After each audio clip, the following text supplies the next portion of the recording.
എപ്പോഴും പറയുമായിരുന്നു എന്റെ മോൾക്ക് ആരുമില്ലെങ്കിലും നാട്ടിലെ ഈ കൊടിമൂട്ടിലമ്മ കൂടെ ഉണ്ടാവുമെന്ന്. ശക്തിയുള്ള ദേവിയ, സങ്കടപ്പെട്ട് വിളിച്ച വിളി കേൾക്കുമെന്ന്. ഒക്കെ വെറുതെയാ. അല്ലെങ്കിൽ പിന്നെന്താ എന്റെ മനസ്സ് കാണാതിരിക്കണേ? മോഹങ്ങളെല്ലാം പണ്ടേ മനസ്സിൽ വെച്ച് തന്നെ മായ്ച്ചു കളഞ്ഞത് ഈ കല്യാണി. എന്നിട്ടും ചെറിയൊരു കൊതി തോന്നിപ്പോയി. അച്ഛന്റെ അഖിലാമേടത്തിന്റെ കാല് പിടിച്ച് പറഞ്ഞു എനിക്ക് വലിയതിന്റെ താലികെട്ട് കാണണമെന്ന്. അത് കണ്ടിട്ട് ഏത് നരകത്തിൽ വേണമെങ്കിലും പോവാൻ തയ്യാറാണെന്ന്. എന്നിട്ടും അവരെന്നെ പടിയടച്ച് തിരിച്ചയച്ചു. എനിക്കറിയാം നിങ്ങളെല്ലാം കല്ല, വെറും കല്ല്. മനുഷ്യന്റെ ഉള്ളു കാണാനുള്ള കഴിവൊന്നുമില്ല നിങ്ങൾക്ക്. ഞാനിങ്ങനെ തൊഴുതു പിടിച്ച് നിൽക്കുന്നത് വെറുതെയാ, വെറും വെറുതെ.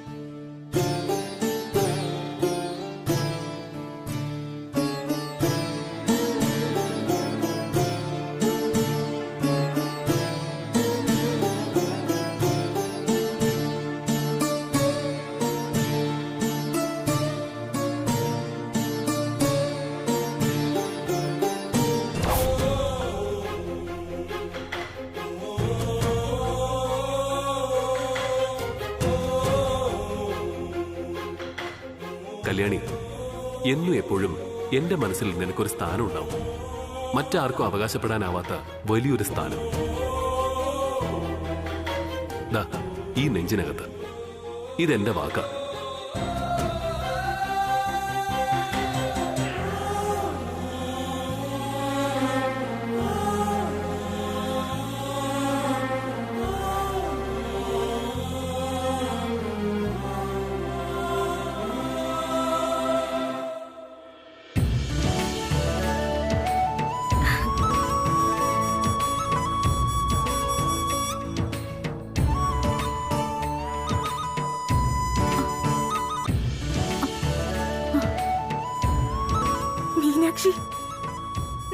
അപ്പൊ ഓർമ്മയുണ്ട്, ഞാൻ കരുതി അന്യനാട്ടിൽ പോയപ്പോ നമ്മളെയൊക്കെ മറന്നു കാണുമെന്ന്. അങ്ങനെ മറക്കാൻ പറ്റുമോ? എനിക്കെന്റെ കൂട്ടുകാരിയെ, നമ്മൾ ഒരുമിച്ച് വളർന്നതല്ലേ. തൃച്ചംബരത്ത് ഒറ്റയ്ക്കിരിക്കുമ്പോ പഴയ കാര്യങ്ങളൊക്കെ ആലോചിക്കാറുണ്ട്.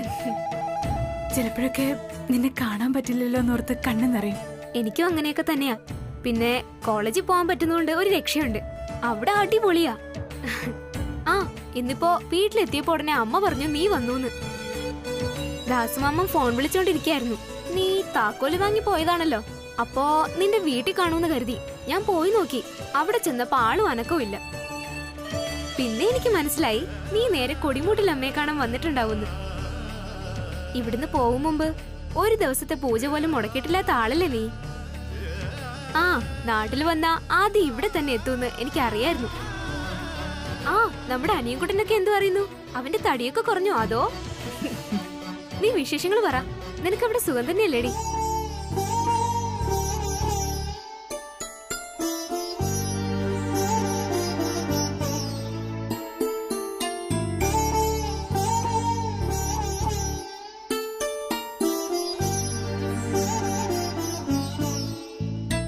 എന്തുപറ്റി കല്യാണി?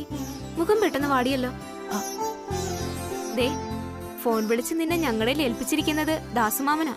സംസാരത്തിൽ എന്തോ ടെൻഷൻ ഉണ്ടായിരുന്നെന്ന് അമ്മ പറഞ്ഞു. എന്താടി, വല്ല കുരുത്തക്കേട് ഒപ്പിച്ചിട്ടാണോ നിന്റെ ഈ വരവ്? അങ്ങനെയൊന്നുമില്ല. ആ, എന്നാ വാ, നമുക്കൊന്ന് ചുറ്റി തൊഴുതിട്ട് വരാം. ഞാൻ തൊഴുതിറങ്ങിയതാ, നീ പോയിട്ട് വാ. ഞാനിനിയില്ല.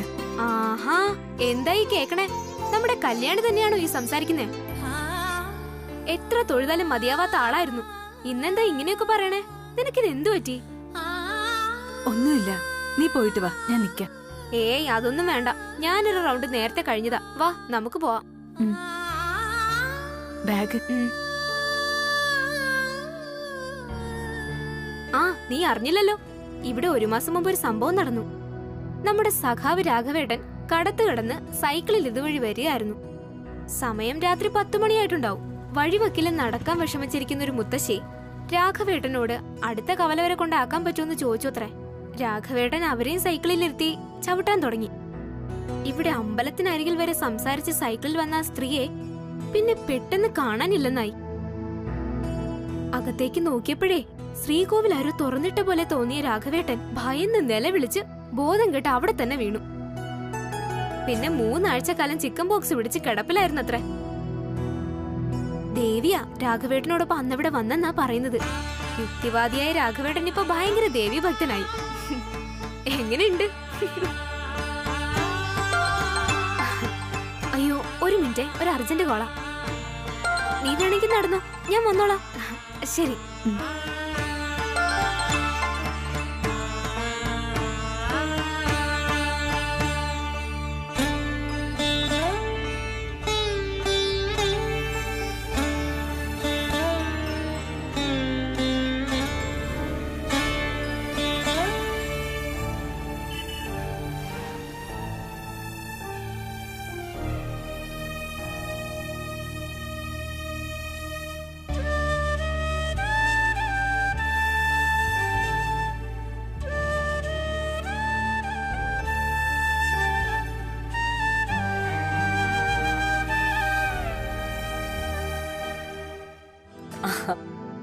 അതെ, എയർപോർട്ടിൽ നിന്ന് ഒരു 12 കിലോമീറ്റർ അത്രേ ഉള്ളൂ. നോ നോ നോ നോ, ഹോട്ടലിലേക്കൊന്നും പോകണ്ട. ഇവിടെയും തറവാട്ടിലുമായിട്ട് ഒരുപാട് റൂംസ് ഉണ്ട്. ഇവിടെ ഇപ്പം ദേ ഒരു മഴ പെയ്ത് പാർട്ടിയൊക്കെ കഴിഞ്ഞ് എല്ലാവരും പോയതേ ഉള്ളൂ. You just come. നിങ്ങളുടെ ഭക്ഷണവും താമസവും ഇവിടെയാ. നാളെ കല്യാണത്തിന് മുമ്പ് നമുക്ക് ഒരുമിച്ച് അമ്പലത്തിൽ പോണം. ആ വാ, ഞാൻ സെർവൻസിനോട് പറഞ്ഞ ഭക്ഷണവും റൂമും ശരിയാക്കി വെക്കാം. ശരി എന്നാ, സീ യു, ബൈ.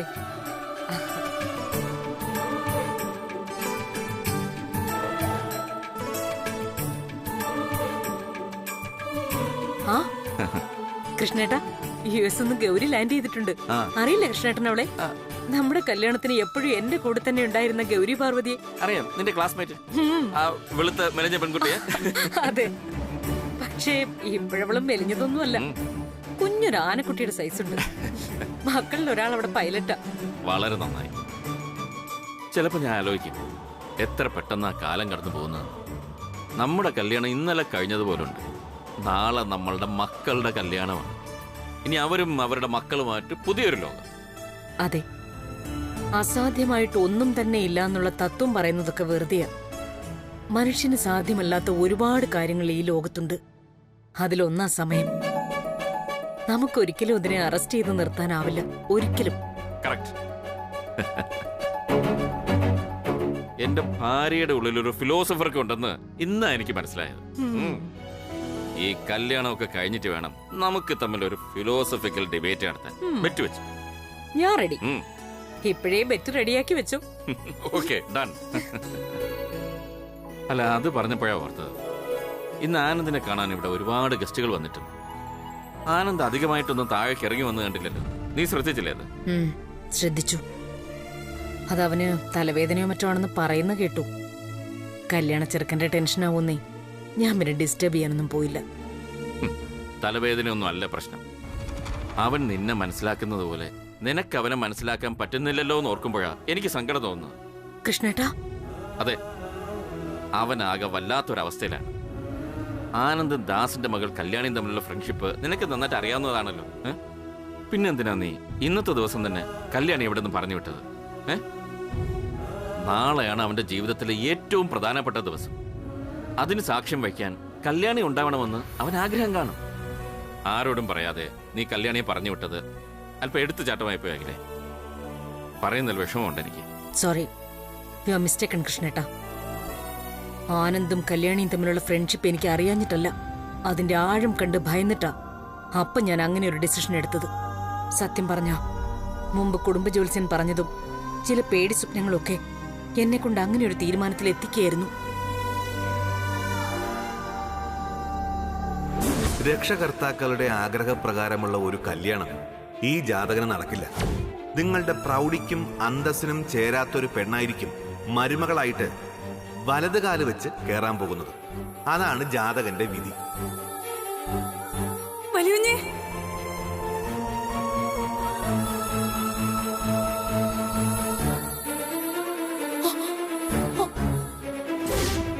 മോനെ,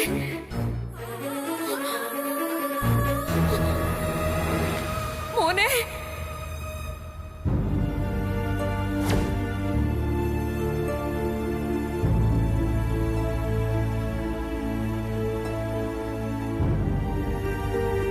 ഏതായാലും ഒരു ദിവസത്തേക്ക് നിങ്ങളൊക്കെ ഒന്ന് ക്ഷമിക്കുക.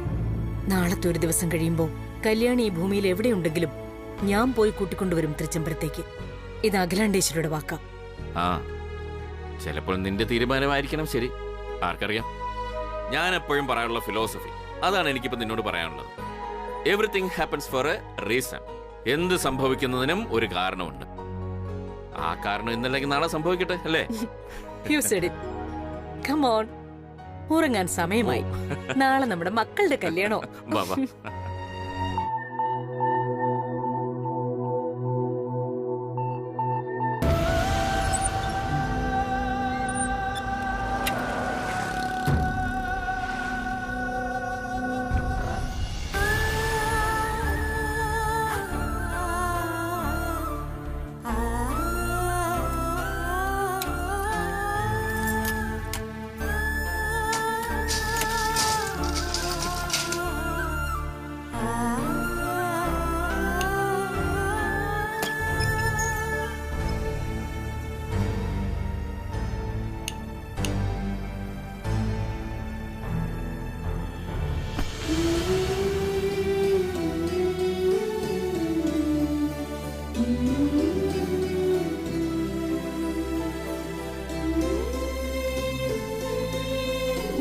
വേണ്ട, എന്നെ ഇപ്പൊ ഇവിടുന്ന് പറഞ്ഞു വിടല്ലേ മാഡം. എനിക്ക് വല്യകുഞ്ഞിന്റെ അനിയൻ കുഞ്ഞിന്റെ കല്യാണം കാണാൻ വലിയ മോഹ. കാലി പിടിക്കാം മാഡം. ദാസേട്ടാ, ദാസേട്ടന്റെ മോൾ ഇവിടെ നിന്നാ എന്റെ മക്കളുടെ കല്യാണത്തിന് എന്തെങ്കിലും പ്രശ്നം വരുമെന്ന് എനിക്ക് നല്ല ഭയം തോന്നുന്നുണ്ട്. അതുകൊണ്ടാ ഇവളെ നാട്ടിലേക്ക് പറഞ്ഞേക്കാൻ പറഞ്ഞത്. അതിപ്പോ തന്നെ നടപ്പിലാക്കിയേ പറ്റൂ. മനസ്സിലായോ ദാസേട്ടന്? മനസ്സിലായി മാഡം. വാടിയോടെ ഇവിടെ വരാൻ.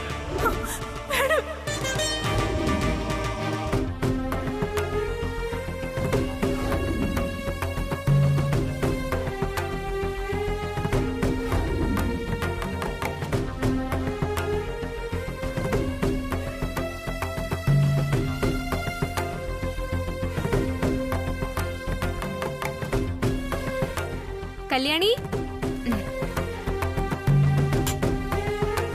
കൊള്ളാം. എന്നെ അമ്പലത്തിൽ ഒറ്റയ്ക്കാക്കിയിട്ടിങ്ങ് പോന്നു അല്ലേ? നല്ല കൂട്ടുകാരിയാ നീ. മറുനാട്ടിൽ പോയതോടെ നിന്റെ സ്വഭാവം ആകെ അങ്ങ് മാറി. അതല്ല, മീനാക്ഷി ഫോണിൽ സംസാരിക്കുന്നോണ്ട് ഞാൻ പതിയെ നടന്നതാ. നീ പറഞ്ഞതല്ലേ എന്നോട് പൊയ്ക്കോളാൻ. ആ എന്ന് പറഞ്ഞു നീ അങ്ങ് പോവോ? കൊള്ളാം. ആ പിന്നെ നിന്നെ ഇവിടെ പത്മാവതി അമ്മ തിരക്കുന്നുണ്ട്. ഇന്നലെ ബാത്റൂമിൽ തെന്നി കാലൊളുക്കിയിരിക്കുക. അല്ലെങ്കിൽ കൂടെ വന്നേനെ. നിനക്ക് രാത്രിയിലേക്കുള്ള ഭക്ഷണമൊക്കെ തയ്യാറാക്കി തന്നിട്ടുണ്ട്. കൂട്ടിലടക്കാൻ എന്നെ കൂട്ട് അയച്ചിരിക്കുന്നെ. അയ്യോ, കാലു വയ്യാണ്ട് അമ്മായിയെ വെറുതെ ബുദ്ധിമുട്ടിക്കണ്ടായിരുന്നു. ദാസും അമ്മന്റെ മോള് പട്ടിണി കിടന്നാൽ അമ്മയ്ക്ക് വിഷമം ഉണ്ടാവുന്നേ. ആ പിന്നെ അത് പോട്ടെ, ഞാൻ ആരോടാ ഫോണിൽ സംസാരിച്ചെന്ന് നീ ചോദിച്ചില്ലല്ലോ. ഞാൻ വിചാരിച്ചു നീ ചോദിക്കുന്നു. എന്തിനാ വെറുതെ? നിന്റെ മുഖത്ത് സന്തോഷം കണ്ടപ്പോ തന്നെ മനസ്സിലായ കാര്യങ്ങള്. നിനക്ക് കിട്ടുന്ന സന്തോഷം ഞാനായിട്ട് നശിപ്പിക്കണ്ടെന്ന് തോന്നി. ഏടി പെണ്ണേ, നീ അങ്ങ് വലിയ ഫിലോസഫറായി പോയല്ലോ. ആട്ടെ, എനിക്ക് കിട്ടുന്ന പോലെ സന്തോഷം തരാൻ നിനക്കും കാണുമല്ലോ ഒരാള്. എന്താ അങ്ങനെ ഒരാളില്ലേ?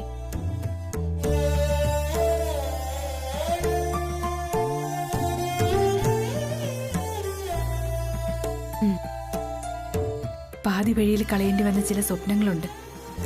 ഇഷ്ടപ്പെട്ടതെല്ലാം എല്ലാവർക്കും എന്നും കൈ കൊണ്ട് നടക്കാൻ പറ്റിയെന്ന് വരില്ല.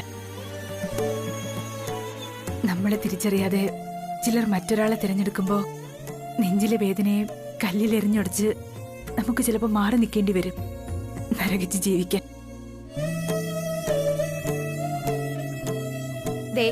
വീണ്ടും തുടങ്ങി തത്വം പറച്ചില്. കല്യാണി, നീ മാധവിക്കുട്ടി എഴുതിയത് വായിച്ചിട്ടുണ്ടോ? നഷ്ടപ്പെടാം, പക്ഷെ ഒരിക്കലും പ്രണയിക്കാതിരിക്കരുതെന്ന. ഇവിടെ എന്റെ പ്രണയം കോളേജിൽ MA മലയാളത്തിന് പഠിക്കുന്ന നല്ല കറുത്തൊരു പയ്യനോടാ. പ്രണയിക്കാൻ എന്നെ പഠിപ്പിച്ചത് അവനായിരുന്നു. ഞങ്ങളുടെ BA മലയാളം ക്ലാസ്സിലേക്ക് രാഷ്ട്രീയ പ്രസംഗവുമായി കടന്നു വന്നതാ ഒരു തനി കാടൻ സ്വഭാവക്കാരൻ. അവന്റെ രാഷ്ട്രീയമോ നിറമോ ഒന്നും എനിക്കിഷ്ടമല്ല. പക്ഷേ അവന്റെ കണ്ണിനകത്ത് ഒരു കർപ്പൂരം കത്തുന്നത് ഞാൻ കണ്ടിട്ടുണ്ട്. അതിലാ ഞാനങ്ങ് വീണുപോയത്. ഒരിക്കലും പ്രണയമാണെന്ന് ഞാനോ അവനോ ഒന്നും പറഞ്ഞിട്ടില്ല. സംസാരിക്കാൻ ഇഷ്ടമാ. സംസാരിച്ച് വാക്ക് മുറിയുമ്പോൾ ഞങ്ങൾക്കിടയിലേക്ക് കടന്നു വരുന്ന നിശബ്ദതയിൽ പലപ്പോഴും പ്രണയം ഒളിച്ചിരിക്കുന്നുണ്ടോ എന്ന് എനിക്കൊരു സംശയം തോന്നിയിരുന്നു. അതാണ് ഇപ്പോഴത്തെ അവസ്ഥ. പിന്നെ യഥാർത്ഥ പ്രണയത്തിന് കത്തോ വാക്കോ മെസ്സേജോ ഒന്നും വേണ്ടെന്റെ മോളെ. ഒരു നോട്ടം മാത്രം ധാരാളമാണ്. പക്ഷേ കണ്ണിനകത്തൊരു കർപ്പൂരജ്വാല ഉണ്ടാവണം. അതാണ് എന്റെ ഫിലോസഫി.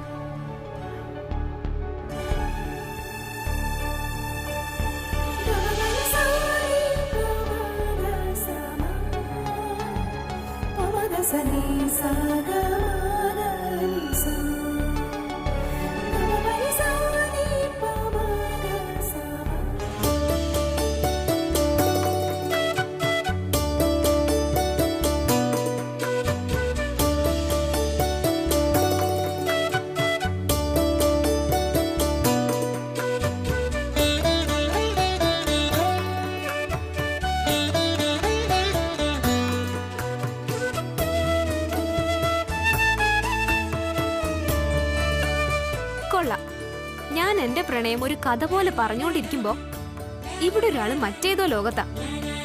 എന്താടി നീ ഇത്രയ്ക്ക് ആലോചിക്കുന്നേ? പറഞ്ഞില്ലേ, പാതി വഴിയിലിട്ടിട്ട് പോയ സ്വപ്നം നഷ്ടപ്പെടലിന്റെ വക്കിലാതിപ്പോ. ഓർക്കുന്നോറും നീറ്റില്ല ഉള്ളില്. അത് നാവുകൊണ്ട് പറയാൻ പറ്റാത്തൊരവസ്ഥയാ. സന്തോഷത്തിന്റെ പ്രകാശത്ത് നിൽക്കുന്ന നീ എന്റെ ഉള്ളിലിരുട്ട് കാണണ്ട. പോയി കിടന്നുറങ്ങാൻ നോക്ക് ചെല്ല്.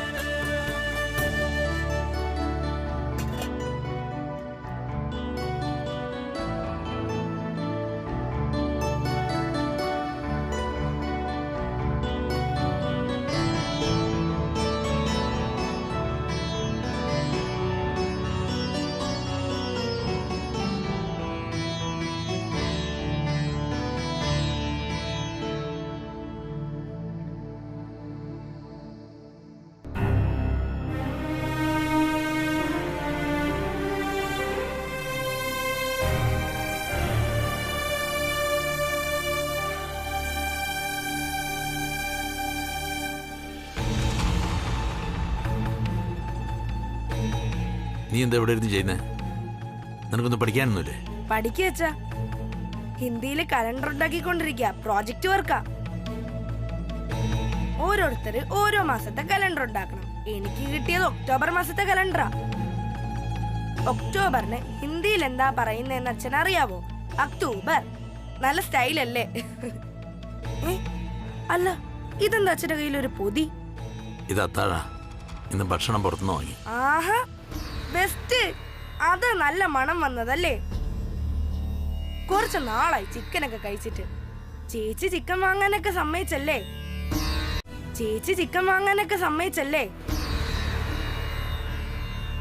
അല്ല, എവിടെ ചേച്ചി?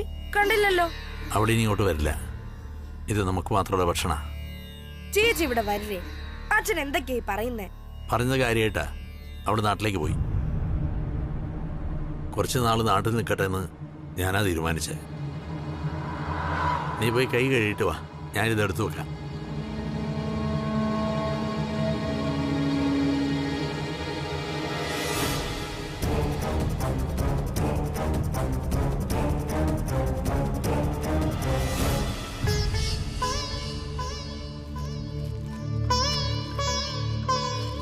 അച്ഛാ, ചേച്ചി എന്തിനാ ഒറ്റയ്ക്ക് നാട്ടിലേക്ക് അയച്ചത്? എന്റെ അടുത്ത് ഒരു വാക്ക് പോലും അച്ഛൻ പറഞ്ഞില്ലല്ലോ. അതൊക്കെ കാര്യമുണ്ടായിട്ടാ. നീ കഴിക്കാൻ നോക്ക്.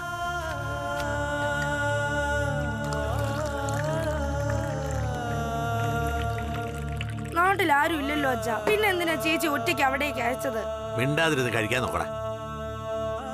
ആഹാരം കഴിക്കുമ്പോൾ വർത്താനം പറയാൻ പാടില്ല.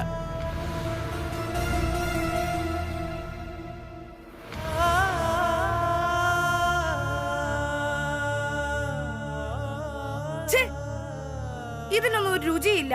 എനിക്ക് ചേച്ചി ഉണ്ടാക്കുന്ന കഞ്ഞിയും പേരും മതി. നിർത്തടാ. വേണമെങ്കിൽ മര്യാദയ്ക്ക് കഴിച്ചാൽ നീറ്റ് പൊക്കണം. ചേച്ചി ഉണ്ടാക്കിയ കഞ്ഞിയും പേരേ കഴിക്കുള്ളൂ. അവിടെ ചത്തുപോയാൽ നീ എന്ത് ചെയ്യും? പട്ടിണി കൊടുക്കോ? ഒരു ചേച്ചി അനിയനും വന്നേക്കുന്നു നാശം പിടിക്കാൻ. എടുത്ത് കഴിക്കടാ. എനിക്കൊന്നും വേണ്ട.